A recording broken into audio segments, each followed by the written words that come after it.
Hi there! Welcome to a special edition of Animity 1D. This video is for Addie, a sweet, curious young girl with type 1 diabetes. She wanted to know how the insulin that she uses every day is made. Here she is. How does the insulin that goes into my body get made? So I reached out to my dear friend Dr. Amy Lee, who invited us for a tour of an insulin manufacturing plant. Hello! My name is Dr. Amy Lee. I am one of the scientists working at this insulin manufacturing plant. In this video, I walk Lisa, Miguel, and Mia through how the insulin we use every day is manufactured. Why don't you join us? Hi, Dr. Lee. Thank you so much for organizing this tour of the insulin manufacturing plant. Mia and Miguel were really curious about how insulin is made. I am excited to learn too. Sure, Lisa. No problem. Always excited to talk to young curious minds. Hi, Mia. Hi, Miguel. Do you both have type 1 diabetes? Yes, we both do. How do you take care of your diabetes? Do you take injections or are you on an insulin pump? I am on an insulin pump, and I take injections. Great. As we walk through the factory, I'll show you how insulin is made and then modified to the different kinds available.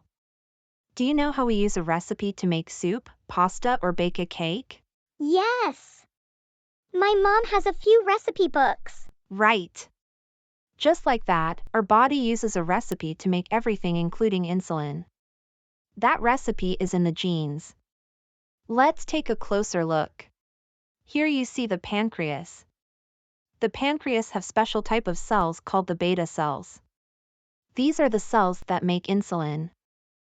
Think of the beta cells as a kitchen that have the gene recipe to make insulin. Whenever it is needed, they use this recipe to make insulin, which is then released into the blood. Many years ago, scientists identified the gene recipe needed to make insulin.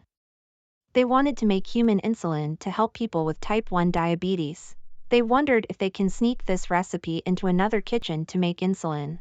They needed an organism where they could sneak the recipe into that kitchen and could be grown quickly and easily so they can have lots of kitchens making lots of insulin. They found out two that were perfect for the job: bacteria and yeast. But don't bacteria cause infections? At school, they tell us to wash our hands so we don't get germs like bacteria. Great question, Miguel. There are some bacteria that cause infections, but there are many others that don't. Some are even useful to us. For example, we use bacteria to make yogurt and cheese. We also have a lot of bacteria that live in our gut. Wow, I did not know that. My mom said she uses yeast to make bread. Is this the same yeast? It is similar. Both bacteria and yeast are way cooler than we realize. The bacteria they chose is unique in that it has not one but two recipe books. One is shaped like a loop, which means once it reaches the end, it starts all over again. Scientists were able to sneak the insulin gene recipe into the loop-shaped gene recipe of the bacteria. So, when the bacteria started cooking, it made insulin along with the rest of the menu. Is this what they mean when they say recombinant DNA? Yes. DNA refers to these recipe books. It is called recombinant because the DNA is recombined after attaching new genes. Now, we need a lot of insulin, which means we need a lot of bacteria. Mia, you said your mother makes bread with yeast? Have you noticed what she does with the dough? She looks for a warm spot to keep it and leaves it there for some time. That is how the yeast grows. It is called fermentation. Bacteria, just like yeast, also need nutrients and heat to grow. Let's go see how they do that. The bacteria with the insulin gene recipe are grown in large fermenters, like the one shown here. This is where the magic happens. As bacteria grow and divide, they make their own protein and insulin at the same time. Let's talk more outside. Wow! Insulin for people is made inside bacteria and yeast. How cool! Those fermenters are so huge! You're right, Mia. We need huge fermenters so we can make a lot of insulin. How do they take the insulin out? Let's keep walking and talking. Scientists carefully snip the insulin out of the bacterial protein. Wow! Then the insulin is ready? Not yet. Mia, do you know how insulin works? I do. Lisa explained this to me. It is like a key that opens the door to the cells so glucose can get in. Exactly.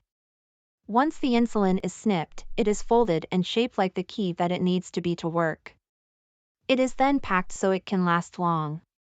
If it is packed a little loose, it works faster, like your mealtime insulin or the insulin in the pump.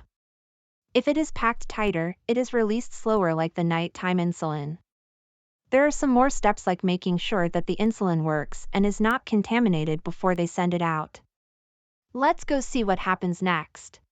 It is then filled in vials or cartridges like how it is shown here.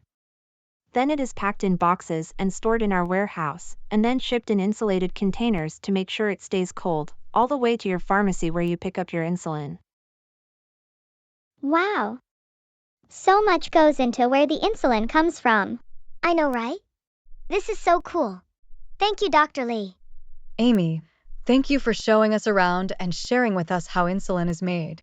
This was really an exciting trip for all of us. My pleasure.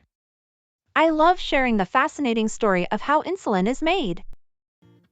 We hope you enjoyed learning about how insulin is made on this special edition of Animati 1D. Thank you, Addie, for your question. Mia and I learned a lot too. Check out our other videos too. Don't forget to subscribe. Thank you.